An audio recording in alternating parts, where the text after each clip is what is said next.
Olha só que situação. José é vendido pelos próprios irmãos, mas os irmãos tinham até a intenção de matá-lo para se livrar dele pelo ciúme, pela inveja que tinham de José. Até venderam José, já pensou, vendido pelos próprios irmãos? Que coisa terrível. Aí José foi levado para o Egito e foi comprado por Potifar. Amém? Então José, não se podendo conter, aqui já estamos na parte em que José vai se revelar aos seus irmãos. Depois que José, ele se tornou o segundo no Egito, acima dele somente Faraó. Mas ele já tinha se tornado o administrador de toda a terra do Egito. Então, ele se apresentou, ele se revelou aos seus irmãos. Eu sou José, que vocês venderam. Olha só, que história, que didática, que ensino profundo para as nossas vidas. Então José, não se podendo conter, diante de todos os que estavam com ele, bradou, fazei sair a todos da minha presença, e ninguém ficou com ele. Quando José se deu a conhecer a seus irmãos, e levantou a voz em choro, de maneira que os egípcios o ouviam, e também a casa de Faraó. E disse a seus irmãos, eu sou José. Porque os irmãos não estavam conhecendo ele, afinal se passaram muitos anos. Eu sou José, vive ainda meu pai? E seus irmãos não lhe puderam responder, porque ficaram atemorizados perante ele.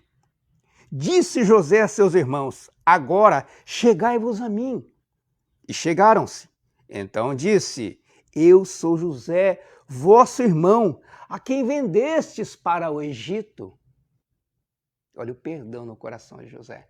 O coração do servo de Deus é assim, ele não guarda mágoa. Muito pelo contrário, Deus ele pega aquela situação caótica, aquela situação aparentemente problemática e transforma em bênção.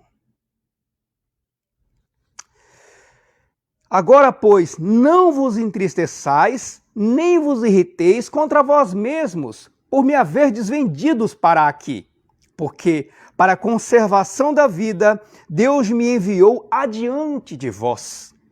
Porque já houve 2 anos de fome na terra, e ainda restam 5 anos em que não haverá lavoura nem colheita. Foram 7 anos de fartura. Então Deus instruiu José a juntar nos celeiros todo o mantimento que pudessem, porque nos próximos 7 anos de fome, eles estariam supridos. Graças a Deus. Amém. Porque já houve 2 anos de fome na terra e ainda restam 5 anos em que não haverá lavoura nem colheita. Deus me enviou adiante de vós para conservar vossa sucessão na terra e para vos preservar a vida por um grande livramento. Assim, não fostes vós que me enviastes para cá, e sim Deus, que me pôs por pai de Faraó e senhor de toda a sua casa, e como governador em toda a terra do Egito. Amém? Os propósitos de Deus são perfeitos. Não existe aquela questão de que passou despercebido aos olhos de Deus. José certamente pode ter pensado, onde está o meu Deus, que permitiu que os meus irmãos me vendessem, me jogassem num poço? Onde será que está o meu Deus? Ele pode ter pensado sim. O grande problema da humanidade, das pessoas, é pensar que tudo são flores, que Deus só vai abençoar. E nós sabemos muito bem o que acontece com um filho ao qual os pais faz tudo o que ele quer, tudo o que ele pede. O que acontece com esse filho? Vai ser um filho mimado, um filho desmotivado, um filho problemático, Porque como só recebe sim dos pais, o dia que esse filho receber um não, ele vai se revoltar. Porque para ele tudo que ele quer fazer é certo. Tudo que ele quer para si é certo. Então, esse será um filho problemático. Porque não tem limite, não tem disciplina. José, apesar de tudo que ele passou, ele confiou em Deus. O ser humano, quando sobrevêm os problemas sobre a vida dele, ele fica em dúvida se Deus ainda é com ele. Mas nós educamos nossos filhos para que andem no caminho correto, para que não venham a sofrer danos, consequências pelas suas atitudes. Nós educamos nossos filhos, nós disciplinamos, nós corrigimos, não é verdade? Eu acho que sua mãe ainda chama sua atenção, às vezes, quando precisa. Seus pais, Gabriel não faz isso. Donizete, não faz isso, não vai lá. Ainda hoje. Deus da mesma forma. Mas José, ele confiou. E o que aconteceu? Ele foi fiel. Para que José viesse a ser pai de Faraó, como ele mesmo disse, para ser o segundo maior no Egito, houve a necessidade de um preparo.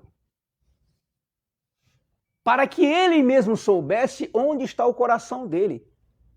Não para que Deus soubesse. Deus ele é onisciente, ele tudo sabe. Mas para que José viesse a ser preparado. Por exemplo, digamos que você está com um problema intestinal, uma infecção, precisa de uma cirurgia imediatamente. Ô Donizete, vamos pegar uma faca ali, vamos deitar o Gabriel aqui, vamos tirar essa parte da tripa dele que está podre e vamos remendar. Tem linha aqui, vamos remendar. Eu creio que ele não vai conceder isso aí. Ele não vai concordar. Porque o Donizete não fez medicina, não fez pós-doutorado, não está apto para fazer uma cirurgia. O que o senhor está querendo dizer com isso? Que nós temos que estar aptos, preparados para servir a Deus. Primeiro, Deus vai trabalhar em nós e depois, através de nós. Por exemplo, ontem e outros dias também, o irmão Donizete, ele recebeu aqui a palavra. Ele se alimentou na palavra, ficou cheio da palavra, da unção da palavra. Ele saiu daqui, foi dar aquilo que ele tinha recebido. Ou seja, a alegria da presença de Deus. Onde que você foi? No centro de vacinação? Foi levar a palavra que ele recebeu. Ou seja, nós só damos aquilo que nós recebemos. Então, a vida com Deus é uma constante escola, onde nós aprendemos diariamente. José ele passou pelo deserto para que Deus viesse a prepará-lo, para que quando José estivesse naquele cargo altíssimo, muito almejado, com certeza, aqueles que estavam em volta de Faraó ficaram enciumados, porque como é que vem uma pessoa, um estrangeiro, e de repente ele se torna o segundo maior no Egito? Então José tinha que estar preparado para assumir aquele cargo. Sabe por quê? Senão a soberba ia entrar no coração dele. O orgulho. Olha, foi meu mérito. Fui eu que conquistei. Negativo. Foi Deus que deu todas as condições para que ele estivesse ali. E esse deserto que ele passou, inclusive José, não foi mencionado aqui, nós não mencionamos, mas está na Bíblia. José ficou preso, inocentemente. Ele ficou preso muito tempo, mas ele em momento algum murmurou. Ele apenas confiou. Sabe por quê? Ele conhecia o Deus que ele servia. Será que nós conhecemos o Deus que nós servimos? Ou será que o Deus que nós servimos só serve para abençoar? Só serve para os momentos de dificuldade? Quando estamos no aperto? Não, meu irmão. Com certeza o João, Donizete, o Gabriel, eu e vocês, nós não gostamos quando alguém só vem procurar a hora que está lascado, a hora que está nas últimas expectativas da vida. Não. Nós queremos Que as pessoas nos considerem, não é verdade? Em todo o tempo. E não somente quando está precisando de dinheiro, quando precisa de um favor. Dá a impressão que a pessoa está nos usando, não é verdade? Assim para com Deus. Só quando está no aperto, a pessoa dobra o joelho e busca a Deus. Então o que Deus pode fazer? Vai deixar a pessoa sempre no aperto. Pelo menos a pessoa vai estar buscando a Deus em todo o tempo. Amém? Graças a Deus. Então, não se desesperem quando estiverem diante do mar vermelho, diante da fornalha acesa 7 vezes. Se Deus permitiu, Ele está no controle. Isso, se as nossas vidas estiverem totalmente nas mãos dEle. Eu pergunto para o Gabriel: Gabriel, quantas almas você ganhou para Jesus essa semana? Responda para você. Donizete, quantas almas você ganhou para Jesus essa semana? Porque você tem recebido aqui.